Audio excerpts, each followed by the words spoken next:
هەموو ئەمانە کادری یەکێتی نیشتیمانی کوردستانن لە کۆمیتەی شەشی ڕێخستنی سلێمانی یەکێتی نیشتیمانی کوردستان.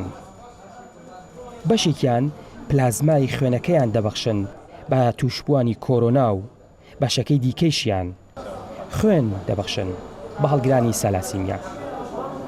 خوێنکارێکی جەنابی مامزەلال کە بەردەوام جۆ لە ڕێنمایەکان یەگرین، جۆ لە ئامۆژگاریەکان یەگرین کابێ کادری یەکێتی و ئەندامەکانی یەکێتی و ئەوانەی کە لە ناوی یەکێتیە کارەکەن ئەبێ بەردەوام هاوکار و پشتیوانی خەڵک بن و بەردەوام خۆیان بە خزمەتکاری خەڵک بزانن. ئێمە ژۆک کۆمیتەکەمان بەردەوام خۆمان بە خزمەتکاری خەڵک زانیوە. بەشی 20 بۆ 15 نەخۆشی کۆرۆنا پلازما بدەین و زیاتر لە 35 بوتڵ خوێن بدەین بە نەخۆشانی سالاسیما کاوانیش زۆر پێویستیانە. وەکو توشبێکی کۆرۆنا هاتووم پلازما بم بۆ کەسانەی کە توشبووی کۆرۆنان، خۆم ئازارێکم چەشتووە بەهۆی کۆرۆناوە، وەکو کادرێکی یەکێتی هاتووم پلازماکەم ببەخشم.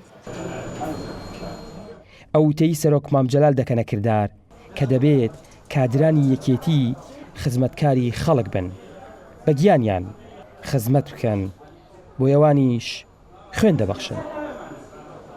عەملەیەک وەکو هاوکاریەکی نەخۆشەکانی سلێمانی، نەخۆشەکانی کوردستان ئێمە چاک بوونێتەوە و ئەمانەیە پلازما ببەخشین. ئەمە خێرەکە و وەکو ئەرکێکی نیشتیمانی و یەکێتیانە و بەوازوی خۆمان زانیوە.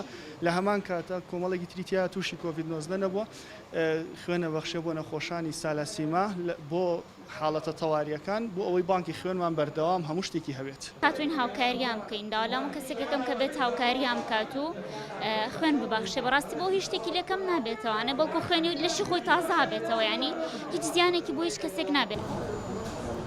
ئەمە نمونەی کۆمیتەیەکی یەکێتیە بۆ خزمەتی خەڵک کە سەرچاوەی ئیلهامی ئەم کارە خێرخوازی مرۆڤ دۆستانە خوێندنگەکەی سەرۆک مامجەلالە. ئەم کادرانیش داواکارن لەو کەسانەی کۆرۆنایان تێپەڕاندووە پلازماکەیان ببەخشن بۆ بەردەوامی ژیان. ئاوەر عەلیگەلی کوردستان، سلێمانی.